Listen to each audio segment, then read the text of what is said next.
Dr. Maya Rodriguez stared through the observation dome of the ESS Horizon, Earth's most advanced research vessel, as it drifted through the Carina Nebula. The swirling gases outside painted the cosmos in brilliant shades of purple and blue, but her attention was fixed on something else entirely, an object that shouldn't exist in this part of space. "Captain Fletcher, you need to see this," she called over the ship's comm system, her dark eyes fixed on the geometric structure floating among the stars. The object was clearly artificial, a dodecahedron the size of a small station, its surface covered in what appeared to be crystalline growths that sparkled with internal light. Within minutes, Captain Elena Fletcher stood beside her, the veteran spacer's weathered face reflecting the ethereal glow from outside.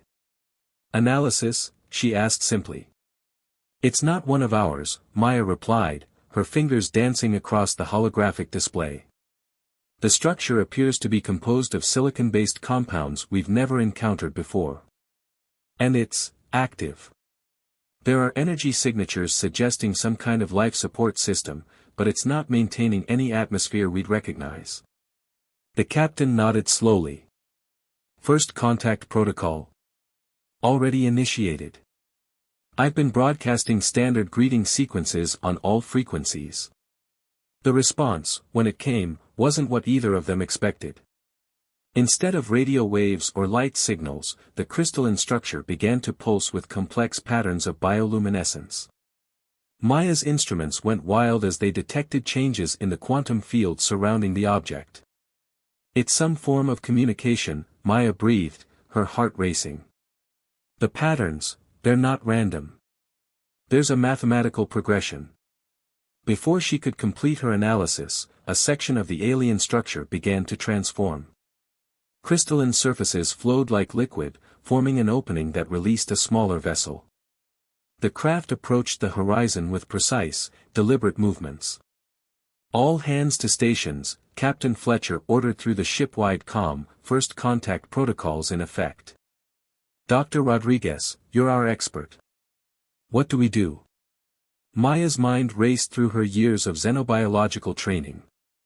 "We need to prepare for the possibility that these beings might not be carbon-based. The structure's composition suggests silicon-based life forms, which means..." "Which means what, Doctor?" "Which means our atmosphere could be toxic to them. We need to prepare an alternative environment for potential face-to-face contact." The alien vessel drew closer, its crystal surface refracting starlight in mesmerizing patterns. Maya worked quickly with the engineering team to modify one of the ship's cargo bays, filling it with an atmosphere rich in silicon-based compounds and devoid of oxygen. When the alien ship finally docked with the horizon, Maya stood in her environmental suit at the airlock, flanked by Captain Fletcher and two security officers. Her heart pounded as the inner door began to cycle. The being that emerged was unlike anything human eyes had ever seen. Standing roughly 2 meters tall, its body appeared to be composed of semi-transparent crystalline structures that shifted and flowed like liquid glass. Where a human would have organs, complex geometric patterns pulsed with different colors, suggesting some alien form of biological processes. The creature's outer layer rippled, and suddenly Maya's suit speakers came alive with a harmonic tone that resolved itself into words: "We are the Crystallos. Your vessel's emissions suggest biological processes that should not be possible in this universe." Maya stepped forward, her voice steady despite her racing heart. "I am Dr. Maya Rodriguez of Earth. We are carbon-based life forms that evolved in an oxygen-nitrogen atmosphere." The crystalline being's surface flickered with patterns of light that Maya interpreted as surprise or shock. "Oxygen? You exist in an oxidizing environment? This defies all known parameters of conscious life." "Yet here we are," Maya replied, a smile touching her lips behind her helmet visor. "It seems the universe has more surprises for both our species." The Crystallos moved closer, its internal patterns shifting rapidly. "Your biology, it is extraordinary. You maintain cognitive functions while constantly experiencing oxidative reactions that would destroy our form of life. How do you prevent total molecular degradation?" Maya couldn't help but laugh. How do you maintain consciousness in a silicon matrix that would shatter under our normal atmospheric pressure? It seems we both have much to learn from each other. The being's surface rippled in what might have been agreement. Indeed. Perhaps this meeting was not chance. The universe rarely creates such perfect opportunities for exchange without purpose. As Maya prepared to respond, the ship's sensors detected a massive energy surge from the crystalline structure. But it wasn't a threat, instead, it appeared to be transmitting vast amounts of data. We offer you our library of silicon-based biological sciences, the Crystallos announced. In exchange, we request knowledge of how your species has mastered existence in an oxidizing environment. Such adaptation could revolutionize our understanding of life itself. Maya glanced at Captain Fletcher, who nodded. We would be honored to exchange knowledge, Maya replied. Though I must warn you, some of our biological processes might seem as alien to you as yours do to us. The Crystallos' surface shimmered with what Maya was beginning to recognize as their equivalent of amusement. Dr. Rodriguez, that is precisely why this meeting may change both our civilizations forever. As the first data streams began flowing between the two ships, Maya realized that this was more than just first contact, it was the beginning of a revolution in how both species understood life itself. The universe, it seemed, had many more surprises in store for them all. The following weeks aboard the ESS Horizon transformed the cargo bay into an unprecedented laboratory of interspecies collaboration. Dr. Maya Rodriguez found herself working alongside 3 Crystallos scientists, their crystalline forms casting prismatic patterns across the modified environment as they conducted their research. The lead Crystallos researcher, who had chosen the name Vale for easier human communication, approached the reinforced observation window where Maya stood in her regular environment. Their internal patterns pulsed with shades of azure and gold, what Maya had learned to recognize as excitement. We have analyzed your cellular structure, Vale's harmonics resonated through the communication system. The way your mitochondria harness oxygen for energy production is elegant. Dangerous, but elegant. Like containing countless microscopic fusion reactions within each cell. Maya pressed her hand against the window, watching as Vale mirrored the gesture with their crystalline appendage on the other side. Your silicon-based respiratory system is equally fascinating. The way you absorb and process energy through crystalline matrices, it's like having living solar cells throughout your entire body. The ship's lights suddenly dimmed as an alert sounded through the corridors. Captain Fletcher's voice came over the comm, Dr. Rodriguez, we're detecting unusual radiation patterns from the nebula. Report to the bridge immediately. In the observation dome, Maya and Captain Fletcher stood before a holographic display of the Carina Nebula. Massive waves of energy coursed through the cosmic clouds, creating patterns that made Maya's skin prickle with unease. The nebula's radiation is increasing exponentially, Maya explained, studying the readings. These energy patterns, they're unlike anything in our databases. Vale and their fellow Crystallos had joined them, their bodies glowing more intensely in response to the radiation. This is a quantum cascade, Vale announced, their harmonic voice tight with concern. A rare phenomenon that occurs when multiple quantum fields align and amplify each other. For silicon-based life forms like us, it can be problematic. As if to emphasize their words, the Crystallos' outer layers began to vibrate visibly. Maya watched in horror as microfractures started appearing in their crystalline structures. The radiation is destabilizing their molecular bonds, Maya realized aloud. Captain, we need to get them out of here. But Vale's next words stopped them cold. Your ship's hull will not withstand the approaching wave.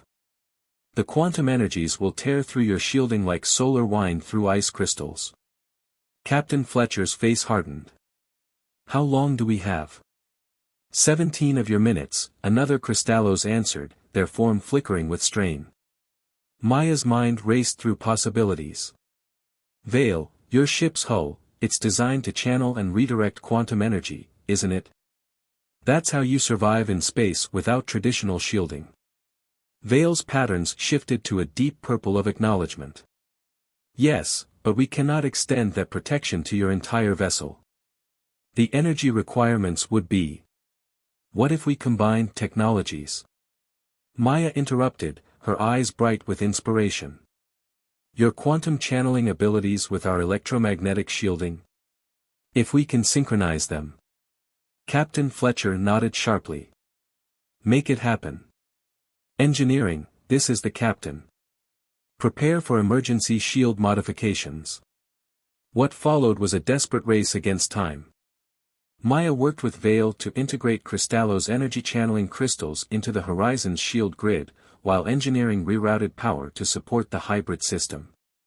The Cristallos suffered visibly as the radiation increased, their forms requiring constant molecular realignment to prevent shattering. With less than a minute to spare, Maya made the final connections. The ship's hull began to glow with an otherworldly light as human and alien technologies merged into something entirely new. The quantum wave hit them with the force of a solar flare. The ship groaned as energy cascaded across its surface, but the hybrid shields held. Through the observation window, Maya watched in awe as the deadly radiation was caught in a complex dance between electromagnetic fields and crystal matrices, transformed from a destructive force into a spectacular light show. Shield integrity at 89% and holding, reported the engineering chief. Whatever you did, Doctor, it's working. Vale's form had stabilized, their internal patterns returning to their normal rhythm. This should not be possible, they hummed thoughtfully. Our technologies should be incompatible, yet they work in perfect synchronization. Just as your biology defies our understanding, your technology seems equally adaptable. Maya smiled, watching the transformed radiation dance across the hull. Maybe that's humanity's real gift, not just surviving in hostile environments, but finding ways to turn those challenges into opportunities. We've had to adapt since the day we first looked up at the stars. Perhaps, Vale agreed, their surface shimmering with new patterns Maya had never seen before. This is why our paths crossed. Your species' ability to thrive in conditions we find lethal might be the key to both our civilization's evolution. As the quantum storm raged around them, human and Cristallo's crews worked together to maintain the hybrid shields. Maya realized they had stumbled upon something far more significant than a temporary solution to a crisis. They had discovered a new principle of xenotechnology, one that could revolutionize space travel for both species. Vale, Maya said, watching the mesmerizing interplay of energies outside, I think this is just the beginning of what our species can accomplish together. The Cristallos researchers' form pulsed with agreement. Indeed, Dr. Rodriguez. It seems the universe has much to teach us about the true meaning of adaptation, and the power of unlike things working as one. The hybrid shields that had saved both species from the quantum storm had an unexpected side effect. As Dr. Maya Rodriguez studied the data streaming across her holographic display, she noticed patterns that shouldn't exist, quantum entanglement between human and Cristallo's technology that defied current scientific understanding. These readings suggest our technologies aren't just working together, Maya explained to Captain Fletcher and Vale in the ship's conference room. They're evolving. The crystal matrices are adapting to our electromagnetic fields, and our systems are synchronizing with their quantum states. Vale's crystalline form shimmered with intense patterns of deep indigo and gold. We have observed similar phenomena. Your ship's computer systems are now processing information in ways that mirror our crystalline consciousness. It is as if a violent shudder ran through the ship, cutting Vale off mid-sentence. Red alert klaxons blared as emergency lighting bathed the corridor in crimson. Multiple hull breaches detected. The engineering chief's voice crackled over the comm, the hybrid shields are destabilizing. Something's interfering with the quantum harmonics.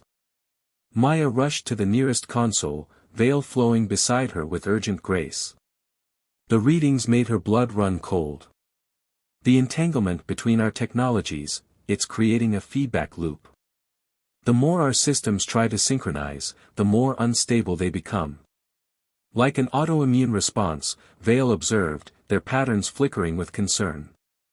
Our technologies are becoming too integrated, too quickly. The fundamental laws of physics are struggling to reconcile the contradictions.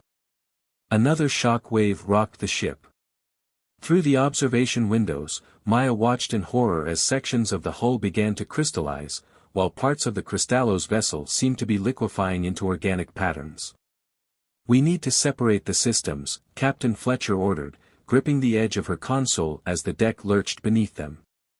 "It's not that simple," Maya countered, her fingers flying across the holographic controls. "The entanglement is quantum level now. If we force a separation, the energy backlash could destroy both ships." Vale's surface rippled with what Maya had learned to recognize as their equivalent of deep thought. Perhaps destruction is not the only possible outcome of forcing unlike things apart.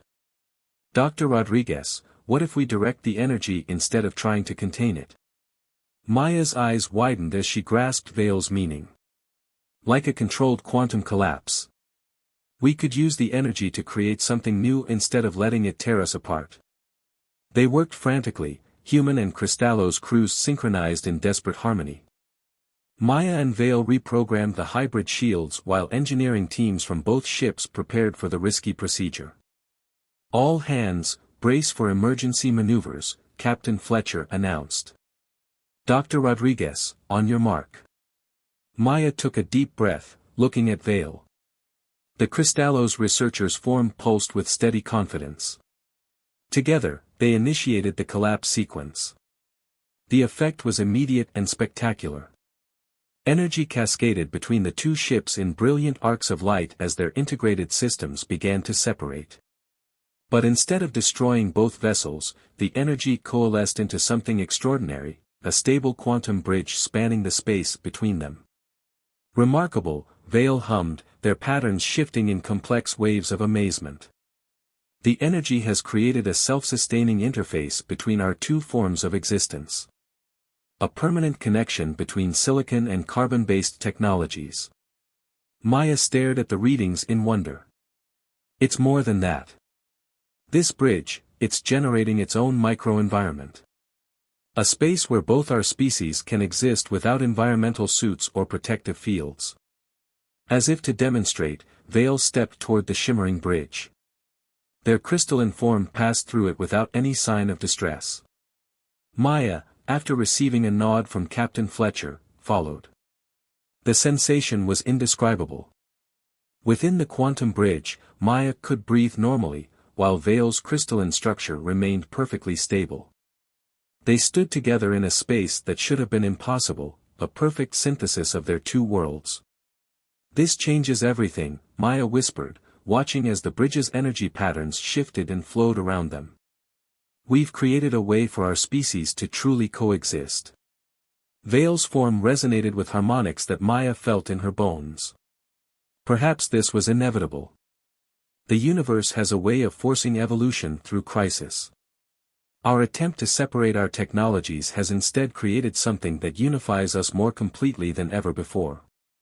As human and Crystallo's crews began to explore the possibilities of their accidental creation, Maya realized they had stumbled upon something far more significant than a solution to their immediate crisis. They had found a way to bridge the fundamental gaps between different forms of life itself. "Vale," Maya said, watching as other crew members cautiously entered the bridge space, "I think we've just taken the first step towards something much bigger than either of our species imagined."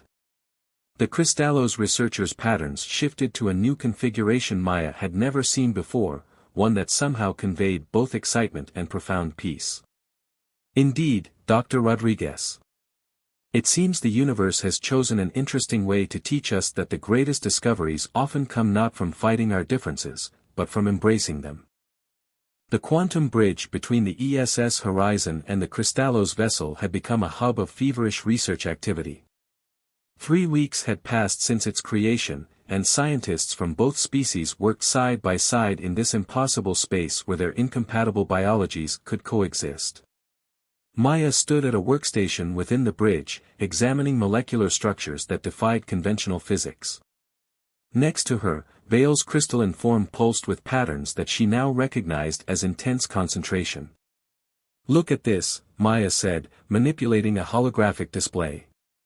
The bridge isn't just allowing us to exist in the same space, it's actually facilitating molecular exchange between our species' environments without degradation. Vale's internal patterns shifted to a deep azure of interest. Yes, and more. We have detected quantum entanglement at the cellular level in organisms exposed to the bridge environment.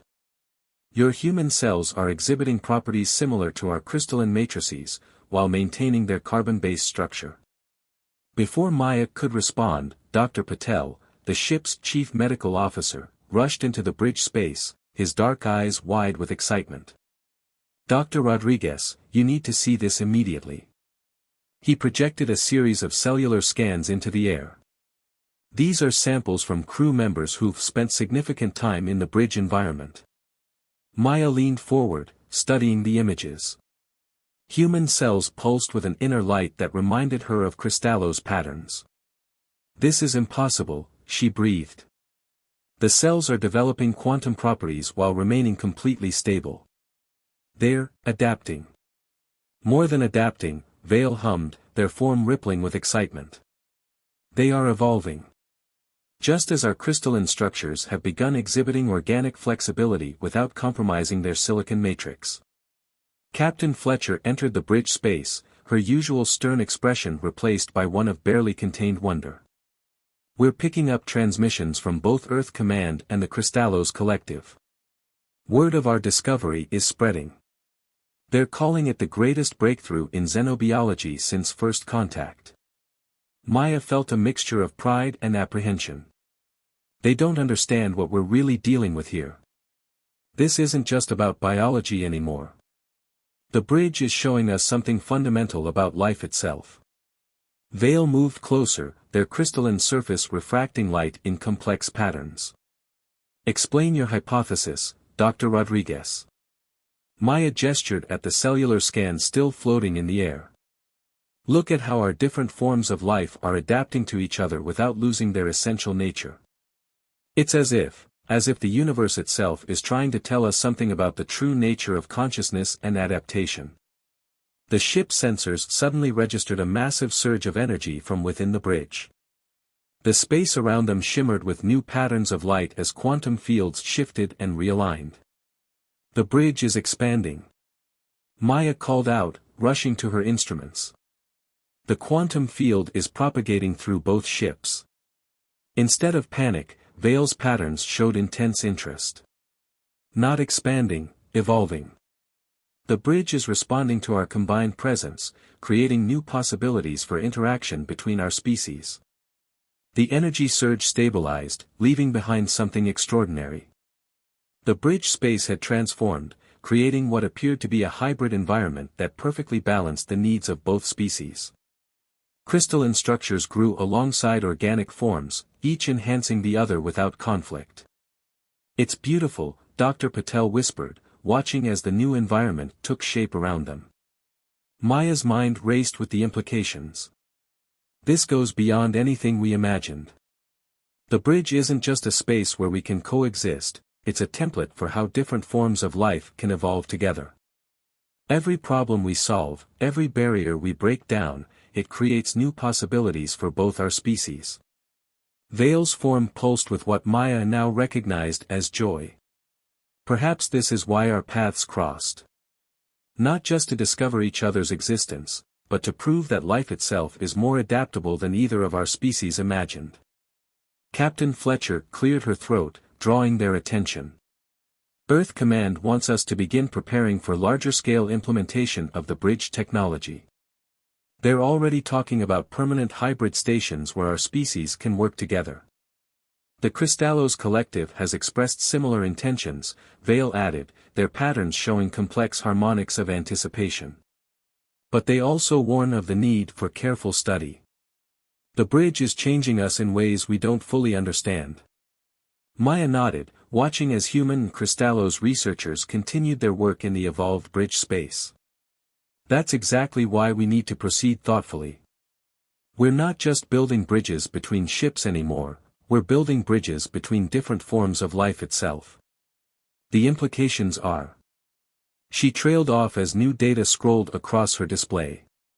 The quantum fields were showing patterns that suggested something even more profound was occurring, something that would challenge both species' understanding of life, consciousness, and their place in the universe. Vale, she said slowly, I think we need to look deeper into these quantum field patterns. There's something here we're missing, something that might explain why our species are able to adapt to each other so readily. The Cristallo's researchers' form shimmered with agreement. Indeed, Dr. Rodriguez. It seems the bridge has more to teach us about the fundamental nature of life itself. And perhaps, about the true purpose of our meeting among the stars. Maya stood in the evolved bridge space, surrounded by holographic displays showing quantum field patterns that had kept her awake for the past 3 days. Something about these patterns nagged at her consciousness, a familiarity that shouldn't exist between such radically different forms of life. Vale, she called out to her Cristallo's colleague, who was examining crystal growth patterns nearby. I need your perspective on something. The crystalline being flowed closer, their internal patterns shifting with curiosity. Maya manipulated the holographic display, overlaying quantum signatures from human cellular structures with those from Cristallo's crystalline matrices. Look at these baseline patterns, she said, highlighting specific sequences. They're different on the surface, but there's an underlying rhythm that's almost identical. It's as if our species share a common quantum signature, Vale finished, their form pulsing with growing excitement. But that would mean. The ship's sensors suddenly came alive with new readings. The bridge space resonated with energy as both human and Cristallo's instruments detected something unprecedented, a harmonic convergence in the quantum fields that maintained their separate forms of existence. Captain Fletcher rushed into the bridge space. Dr. Rodriguez, we're picking up similar quantum signatures from deep space, thousands of them, scattered throughout the galaxy. Maya's hands flew across the controls, correlating the new data with their existing research. These signatures, they're like echoes. Some are more like ours, others more like the Cristallo's, but they all share that same underlying pattern. Vale's surface shimmered with patterns Maya had never seen before, complex harmonics that suggested profound revelation. We are not just separate species that found a way to coexist. We are different expressions of the same fundamental pattern of life. The implications hit Maya like a physical force. The universe didn't randomly evolve two incompatible forms of life. It evolved one pattern of life that could express itself through different chemical structures. Carbon, silicon, they're just different languages telling the same story. As if in response to their revelation, the bridge space filled with new patterns of light. The quantum fields that allowed their coexistence shifted, revealing deeper layers of harmony between their seemingly incompatible biologies. This explains everything, Maya continued, her voice filled with wonder. Why we can adapt to each other's presence, why our technologies can synchronize, why the bridge works at all. We're not forcing unlike things together, we're remembering a unity that always existed. Vale moved closer to the holographic displays, their crystalline form refracting the light in complex patterns. The quantum signatures you detected in space, they could be other expressions of life we haven't encountered yet. Different solutions to the same fundamental equation. Not just solutions, Dr. Patel interjected, having entered during their discussion. Look at these cellular readings from the bridge environment. Our adaptations aren't just allowing us to survive together, they're opening up new possibilities for both our species. We're not just remembering our common origin, we're evolving together towards something new. Captain Fletcher studied the data with a mix of awe and concern. What do we do with this knowledge? This changes everything we thought we knew about life in the universe. Maya shared a look with Vale, their months of collaboration having forged a deep understanding despite their different forms. We do what life has always done, she said firmly. We adapt. We grow. We use this knowledge to break down the barriers between different expressions of life. Vale's patterns shifted to show agreement. The bridge was never just about allowing our species to coexist. It was showing us a truth we had forgotten, that life itself is one continuous phenomenon, expressing itself in countless ways across the cosmos.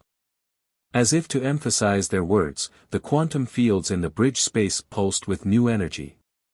The environment around them continued to evolve, creating spaces that were neither human nor crystallos, but something gloriously in between.